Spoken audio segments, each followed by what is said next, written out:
What is up, everybody? It's Hollywood Cole back for another Smooth Ramblings here with Nick Themianos. What's going on, man? Not much, my friend. How are you? I'm doing well, man. Thanks for being on the show again. Yeah, anytime.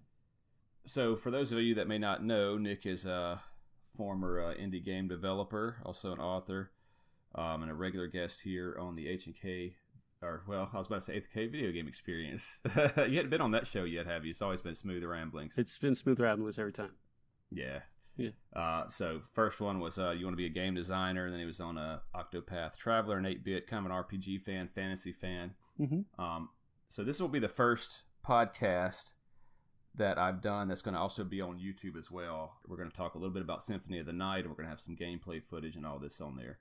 This game came out in October 1997, and it was actually supposed to be a spin-off of the Castlevania series. Mm-hmm.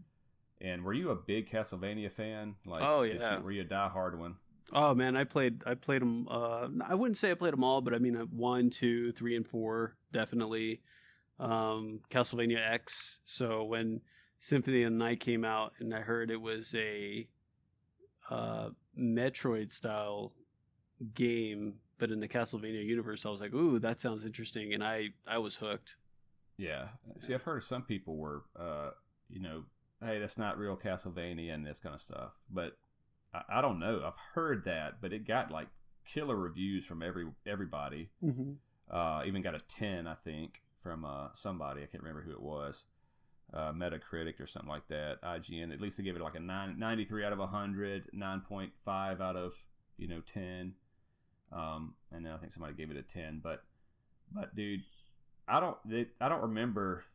I heard they didn't have a lot of advertising dollars into it, and it didn't do real well when it first came out, just because I guess nobody knew about it. And but I was just like, okay, Castlevania on PlayStation, cool, let me check it out. Okay, it's a 2D, whatever. But man, I did not know the leveling. I did not know you get your weapons and gear and all this and change all that out. Did you know that it was like, well, you said it was like a Metroidvania, but did you know it was as in depth as it was? Were you waiting for it?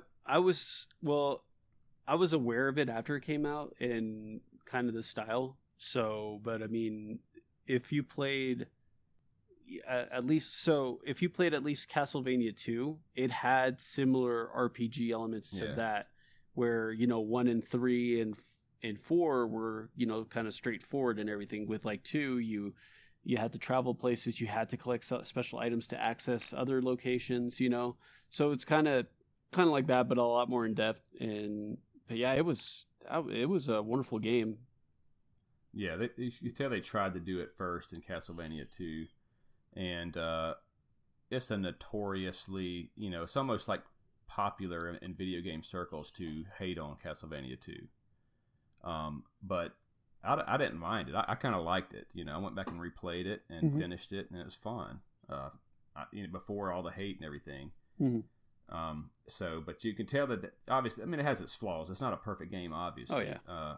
And I guess when you have your original Castlevania and you get Castlevania 2 come out and you're expecting another Castlevania from like the original one, it really would throw you off. And then Castlevania 3 took it back to form, and that's way more popular than Castlevania 2.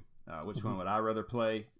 I played Castlevania 3 all the time. I did love 3, and I love that the Castlevania show on Netflix is based on 3. Yeah. If you didn't know that, yeah, Trevor. Right. He's. So, is it Trevor or Richter? Trevor's 3. Richter's the one in Symphony of the Night. Right, Richter's Symphony of the Night. Trevor's 3. Simon's the initial one. I don't know. They keep throwing off the timeline for me, so I don't know which one's the first one. Yeah, I don't know. I always assumed it was Simon. It's got to be Simon. Well, no, because Castlevania 2 was obviously Simon. It's Simon's Quest. I'm trying to think of that old show, Captain N. Remember that old cartoon? Captain N, yep. And you had Simon Belmont in there, so I'm like, which one? Did that come out before Simon's Quest? He was so bougie in that show. I remember that. Yeah, I did not understand that. Yeah, I was like, man, why do you make Simon so weak? He's the only monster slayer, and he's weak, So anyway, Symphony of the Night, it's supposed to be a spin-off, and I can't remember the producer's name that they got to work on, and he worked on some other RPG before. and they wanted him to do a sequel to it. And I'm sorry I don't know his name. Even if I knew it, I wouldn't be able to pronounce it right, probably. But he denied working on. He said, "I don't want to work on that sequel to that game. It's like some kind of dating simulator RPG or something. Yeah, something similar. But anyway, he said, no. They said, all right, we'll pick a game to work on. Then here's what we got coming up, and it was like Castlevania. So he just made Symphony of the Night. Like you said, it was a spin-off, so he had complete creative control to kind of do however he wanted to do it. He wanted to use Alucard, son of Dracula, as he's kind of coming to his full power now after Part 3, Castlevania 3, and just didn't want to use, a Belmont with the whip and all that again. Mm-hmm. So it is a direct sequel to Rondo of Blood, which I didn't play that one. That didn't even come out in America until way later for like on other versions like PSP, and I think Dracula X was a remake of it for Super Nintendo, but it was so kind of off. I don't know the differences, but it wasn't a true Rondo of Blood, and it wasn't hardware limitations. It was, I don't know why they did it. It was a TurboGrafx 16 is what Rondo of Blood came out on in the PC Engine in Japan. Oh, okay. So that's what that one was. So it's just TurboGrafx 16. It's called PC Engine in Japan. So that's why we never got it. But came out on Dracula X for the PSP. You finish, or you play. You don't have to finish it, but you get so far into that game, then they would unlock Symphony of the Night. I can't believe that one fell through the cracks with me as well. But I own the original version. I did own it for PlayStation, and loved that game, and played it all the time. And then for whatever reason, it just kind of sat on the shelf, and I took it to GameStop to trade it in. And I think it's a collector's item now, but even the GameStop guy was like, somebody's going to be happy. Like when I traded it in, like somebody's going to be happy you traded this in. I was like, okay. I think it was like 2 years later. I think, no, I never owned the game, but I rented it like nonstop, or I would just have it until I finished it. It was a really good game though. Yeah. So yeah, traded that back in, and I didn't get back into it until I got an Xbox 360 in 2007. And we were all at, good little side note, all I had was a PS2 and a computer. And on PS2, all the game I needed was SOCOM. Either SOCOM 2, or SOCOM 3. It's all I had. It's kind of hard. I was a huge gamer, man. I still am. But to think back at this time in my life, I wasn't keeping up with his consoles or anything. And all I had was that. And I had on my computer, I had WoW. So I was just playing WoW and SOCOM. That's the only games I played. And Blair Schaefer, I don't know if you remember him. He had an Xbox 360, and I went upstairs to his apartment. He lived in the same apartment complex, and just looked at it. It was Halo 3. And I was like, man, this looks amazing, man. This is awesome. So it's like me, him, and Tom Woods, and Clay Gibbs. We were like, you know what? Blair already had one. We were like, we're going today to buy Xbox 360s at GameStop. So he should have at GameStop bought 3 Xbox 360s, 3 Halos. But anyway, then you had the Xbox Live stuff that you could download games with and digital download, and that was new to me. This is all in 2007. And I saw Symphony of the Night on there, and I was like, oh, yeah, there it is. And got it, and man, I've just been playing it. I played it through probably, I don't know how many times I played this game through. But, dude, I've always been a fan of it. And I've gone back and played this one so many times. And you told me about Requiem. Castlevania Requiem's coming out with, it's a download only, Symphony of the Night and Rondo of Blood on it. Mm-hmm. So that's the one I've been playing. Which is, the Symphony of the Night on that one is the PSP version. And it looks slightly different. The voice acting's better, which I like. Everybody likes the old voice acting. I like the old voice acting better, but still good. There's like some rounded off, like the little save red bubble that spins around to save you, and it's not as pixelated. Mm-hmm. It's and your familiars, like your sword, is like more smooth. It's kind of stands out. It's kind of weird to me. I don't know why they did it that way. If it's hardware limitations on the PSP or what, or maybe they just thought they could make it look a little bit better. But it is slightly different. There's an extra 1 or 2 extra familiars in it. Okay. And you can play as Maria at the end too, instead of just Richter after you've completed it. Oh, okay. Yeah, I've considered getting it. I just haven't had the time. I have so much on my backlog as it is. Oh yeah, man. Me too. But that's just one I can just turn on and play for a minute. But dude, I'm almost finished with it. I'm gonna go back and kill Dracula so I can get that captured once we're done.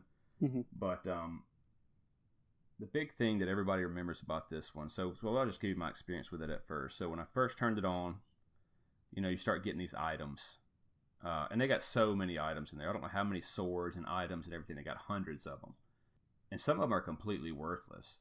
I mean, if you hadn't played it in a while, so you start off, you run in your Alucard again, run into the castle, trying to stop Dracula from being resurrected by a Belmont. So that's the story. Richter Belmont's evil, or he's turned and trying to resurrect Dracula. And the narrative is that Richter is tired of being, doesn't want to go on without, nobody cares that nobody's killed Dracula. So he wants to resurrect Dracula so that he, gets known again for killing Dracula, essentially. Right. So anyway, you run in there and then you meet Death, and Death's like, "Oh, what are you doing here, Alucard? Turn around." And he said, "Well, I'm here to stop my father." So he takes all his armor. Death takes all of Alucard's armor, so you run around punching, and you punch. The first skeleton you kill drops this always stood out to me. I don't know why, but the first skeleton you kill drops the short sword, so that's your first weapon. Mm-hmm. And then your very next enemy is a red skeleton, and he drops a two-handed sword called the Red Rust. And the Red Rust is worse than the short sword, and it has no purpose in the game whatsoever. I don't know why it's in there, man. You ever think about that kind of stuff? Do you remember that? When's the last time you kind of got into it? Oh, man. The last time I played Castlevania, though, was probably around 97, 98. So I don't remember the Red Rust, but I do remember the short sword. I think I've always used the rapier. Yeah. Because it was quick. And, I mean, yeah, I think it was just one of those design decisions that they just wanted to give that person the opportunity to choose. But I don't know. Could have just been slipped through the cracks. Well, you would think is that the two-handed sword will be... So the thing is, it's kind of like you're talking about the rapier because it's fast. So they did a good job with that. Some swords have special abilities. First of all, you got your intelligence. You got your, I don't even remember, strength, defense. I think there's it's not charisma, but there's constitution. There's something like there's a whole bunch of stats that you upgrade. But there's also, if you get a dagger, let's say you pick up a sword, it's got 20 attack. All right, cool. You swing it once every half second or something. It's fast as you can swing it. Well, you have a dagger, pick up a dagger, and it's got 17 attack, but it's super fast, right? So you're really doing more DPS, and there's not a DPS meter on there to let you know. So there's stuff like that. So that would have been a perfect opportunity.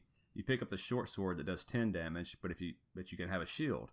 Or you pick up the two-handed that does 12 damage, but you can't have a shield. But the two-handed does less damage than the short sword. I've always wondered that. I mean, certainly I'm not the only player to ever play and to see that right away. Mm-hmm. The first two items you get is a short sword and a Red Rust. The Red Rust is two-handed, and it is less damage than the short sword. But, whatever. Maybe they just threw it in there, and they drop 100% at first from those two enemies. Pretty sure it might have been a typo when they were putting in the stats for the weapon, or they were just like, just like a gag against the player. Yeah. So anyway, you go through there, and I remember playing through it, and it's just a massive castle. And really, man, I was just thinking about this too when I was playing through it. Castlevania, I'm not a diehard Castlevania fan, the traditional ones, with just the platforming. Mm-hmm.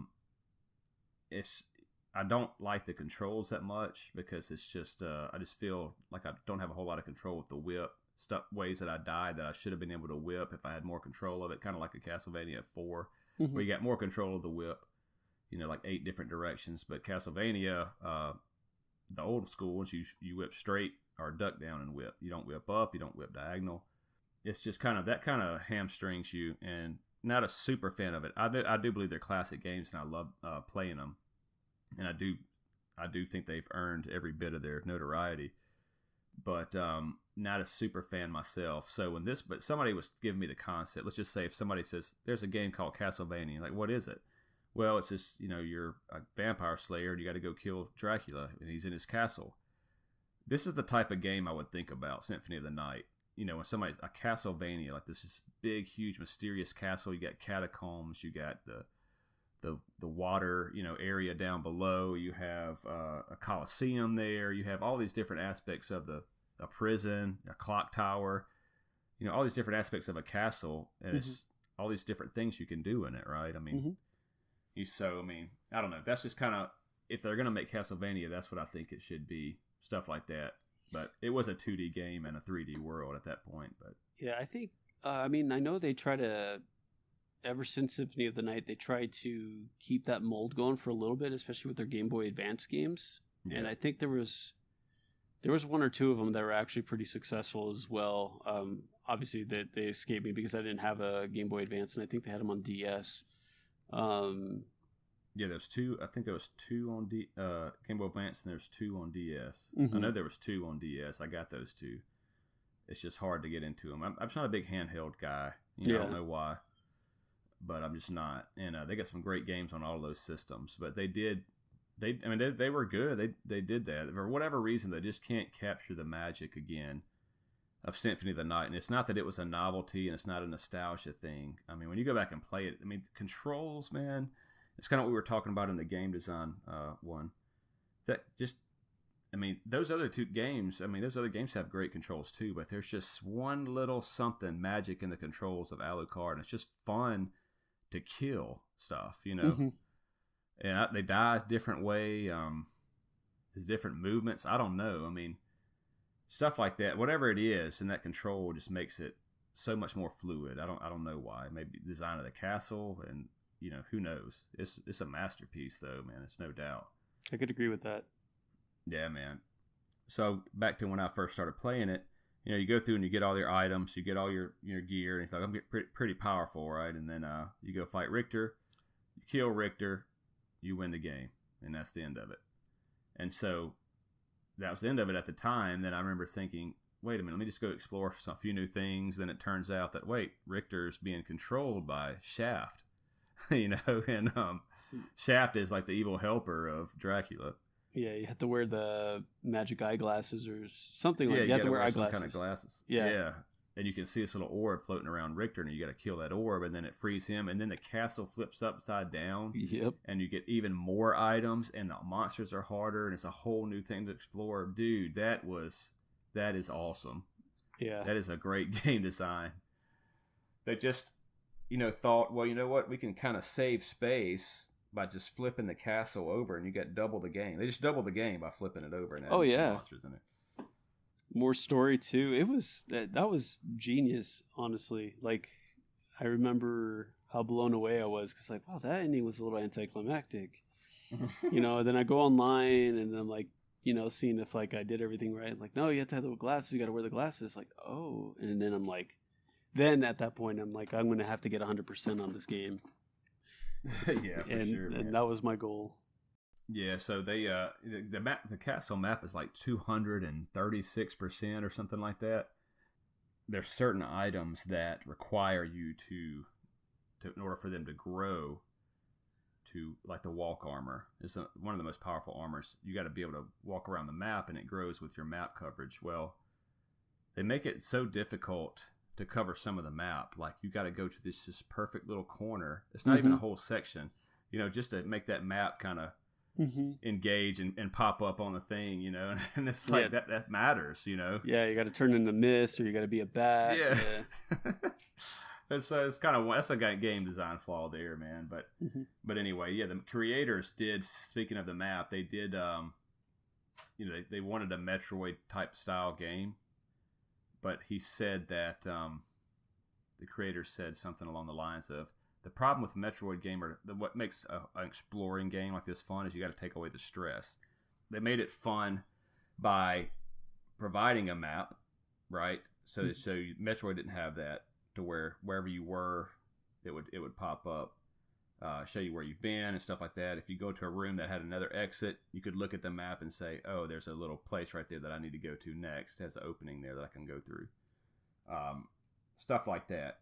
And the difference is between Metroid and Castlevania is that while Metroid, you do go find an item, opens up another area, you get to go explore that area, find another item, simultaneously getting more powerful as a character, which is super fun, and I really like Metroid. But the difference between that and Castlevania is Castlevania allows you to find, items that drop off these monsters. At any time, they can drop a rare item. They got 2 items that they can drop. A rare item with makes it better weapons or whatever, or just some potion or whatever. But it's those rare drops that you just never know, and you gain levels, so you're getting something from your grind. It's not just running to find the next item.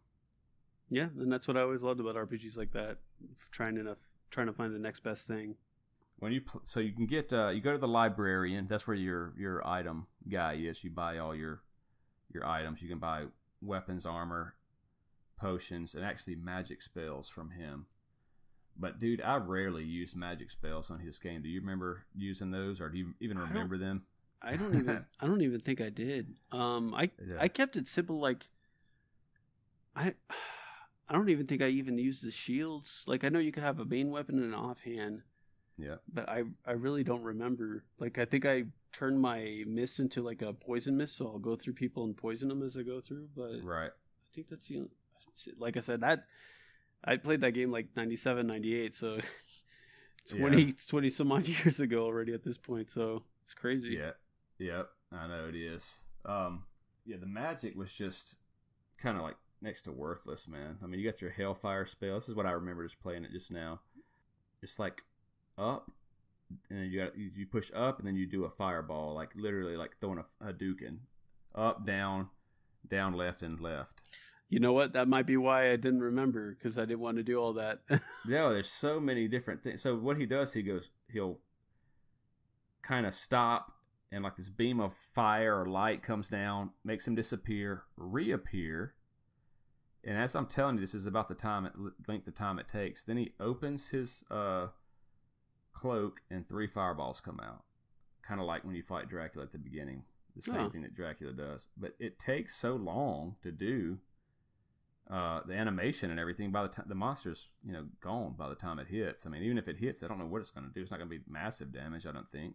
Mm-hmm. The only one would be Dark Metamorphosis, probably where you can kind of get somewhat of like a drain when you hit enemies or something, that you get life back from that. Mm-hmm. But I didn't really use it. And I did use the ghost one. There's a spirit when it's down. It's up, down, left, right, and he'll do a little ghost will come out. If there's like the little flea men or something bouncing around, I'd kill him with that. Mm-hmm. But anyway, man, yeah, magic was pretty much worthless. So I never really used it. But there's I want to talk about some of these weapons in the game. So if you hadn't played in a while, you're not going to remember this. I doubt you got this. I'm going to have to buy it now just so I could have something to talk to you about it with. Oh, dude, it's great, man. I went through the game back in the day, right? And thought I was pretty powerful by killing Dracula. It wasn't nothing. It didn't seem to be that big a deal. And you do get real powerful. And, if you just like to explore it all, then so it's pretty easy at that point. But there's an enemy called... So I finished the game anyway. So then I found out this sword drops from an enemy called the Shmoo. Schmoo. And it's this rare weapon. It drops rarely in the library too, and you'll see it in the playthrough. It's called the Chris Agram. And dude, and that means like wind or something, like in some Japanese mythology or something. Mm-hmm. And dude, it's a multiple swords just out in front of you. And when you get it, you might think it has less damage, but it hits like 8 times or something every time you swing it. And once you get that sword, you're pretty much invincible. And you can just blast. I mean, the enemies can't even move. Bosses can't even move by the time you're done swinging, and they're dead. At mid-level, not even mid-level, man. I mean, that game. So once you find that, and every time I play through it, I always there's a part where you just right when you come into the frame, into the screen, one of those shmoos spawns and runs right where your sword is. You just swing it, and then you just back up, come back in. You leave the area, come back, and it's right there, and you can kill like one every 2 seconds. But it still takes forever. It's very rare that he drops it, but he will. And you can just sit there and do that. Pretty much right when the castle goes inverted, you just go left and go up. It's on the left side of the castle. I think you go through the clock tower stuff and then up and back to the right. I'm sorry, I don't know the whole thing. I know that's kind of vague, but it's not. You don't have to go real deep into the castle once it's inverted. You can get it pretty much right when it goes inverted, and that pretty much ruins the game for you because it's just the ultimate sword. And it's just a random... it's in the area where you kill Scarecrow, Tin Man, and Lion. Those are the names of the enemies. Oh, apparently it was also in Lords of Shadow as well. Oh, yeah, really? I didn't know that. Yeah. I'm going to go back and play that one. I love that one, too. Yeah, I see it. Like, they showed the little GIF right there. Yeah, dude, man, it is... I'm telling you, dude, that every one of those little swings is a hit, you're just unstoppable, and you can actually get two, and then just alternate pushing the buttons. You know, when you put them in your offhand and everything, where your shield usually is that nobody ever uses. In fact, the designers said that we realized that nobody uses a shield like when it was too late. So yeah, once you get that sword, man, you're pretty much unstoppable. There is another sword called the Muramasa, and it's called the Blood Sword. Okay. And how that thing gets more powerful is by killing enemies. But it's like whatever. So the formula for it leveling up, it takes forever. Somebody said they say it's like a month or two of grinding to get it to 999 attack damage, which is pretty much kill everything in one hit. Mm-hmm. And that's a month or two of grinding, but it's really like your attack. They said it's your attack power times 2 plus 12. So in other words, if your attack power is 50 times 2, so 100, you have to kill 100 enemies plus 12, so 112 enemies to get it to 51. And then you got to kill, 51 times 2 plus 12 to get 52, etc., etc., etc., all the way up to 99. It's like some dude did the math on YouTube. He said, but the closest he get it was anywhere from 10,000 to 1 million enemies to get it to 999. And he had to he did something where he got it on his computer and just fast forwarded it, and basically like let's let this controller alone or whatever, and just found a spot where he could just keep killing enemies, and he finally got it leveled up. But that's technically the strongest weapon in the game, but the best, easiest to get is that Chrysarum. Mm-hmm. But anyway, dude, and by the way, this was kind of funny when he did that. By the time you get that weapon up to 999, you're already god of the game anyway, because you've already gained enough levels to where you essentially that's true too. Yeah. You're level 99. And then he says the clock was maxed out at whatever 99, whatever it was maxed out of the game. So your playtime stopped. I don't remember what it was, like 99, 59, and 59. Mm-hmm. So 99, 100 hours. And so the cool thing is that once that clock stops, the clock in the clock tower stops ticking too. Really? So that goes by the game clock. Yeah, dude. So you can't get to certain bosses if you do that too fast. You can't finish the game, So it's kind of weird that it's like that. I didn't, but you got there's a moonstone and a sunstone relic that you can have, and the moonstone works at night, and the sunstone works at day, and they both give you just essentially just buffed out stats. But at some point, the moonstone stops working. So I guess I didn't look at the times, but it just stops working. There's nothing that tells you day or night in the whole game. Mm-hmm. There's a certain time in the play and that goes away, maybe 10 hours or something. Then the next 10 hours is day. Then the next 10 hours is night. Maybe it's 8 hours. I don't know. I don't look at the play time. Maybe I need to look that up. But so there's the time matters in this game.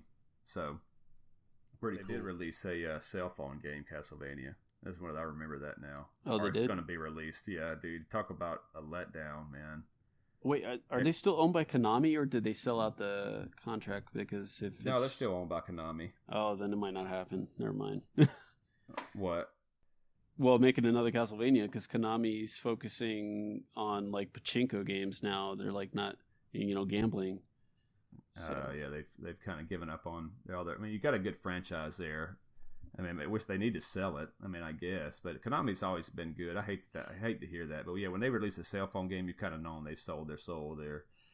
Because to me, dude, cell phone games are that's just the kiss of death, dude. I mean, I know they make a lot of money, but it ain't good for gaming. Yeah, I agree. If it's pay to win, then definitely not. If it's like, there have been a handful of good cell phone games that I've seen, but they're like those quick fixes, man. Like, okay, I'm bored, I'm waiting for something, just give me a quick fun game to play. But when it comes to an in-depth experience, I just I could never see it on a cell phone. Mm-hmm. You know what I'm saying? It's just like not gonna happen. Yeah. So that's just sad that they did that.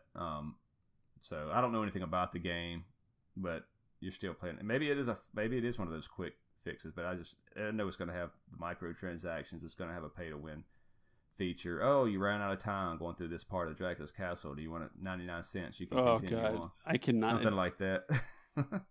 So, but anyway, so that's the new Castlevania Symphony game. But here's the good news. The guy that made this Castlevania quit Konami. Castlevania Symphony of the Night. Mm-hmm. He quit Konami. And he's made his own game called Bloodstained, Ritual of the Night. Kind of like Symphony of the Night now that I think about it. I think I've heard of that. Yep. It's not out yet. It's supposed to come out 2019. But Okay. It's supposed to be just like, another Metroidvania. Yeah, I think they needed $500,000 to finance it or to whatever to start it. And they got like $5.5 million from Kickstarter. Wow. Nice. And so, yeah, dude, he is all about it. So he's making that game, and I'm going to be waiting in line the day that comes out. But anyway, dude, you got anything else to say about Castlevania? No, I'm just waiting for the next big one. I love the trip down memory lane. I really need to actually pick up a copy of it now from PlayStation once I get through my severe backlog that I got now. But I mean, it's always been in the back of my head to pick that up. Well, cool, man. Thanks for joining us. Yeah, man.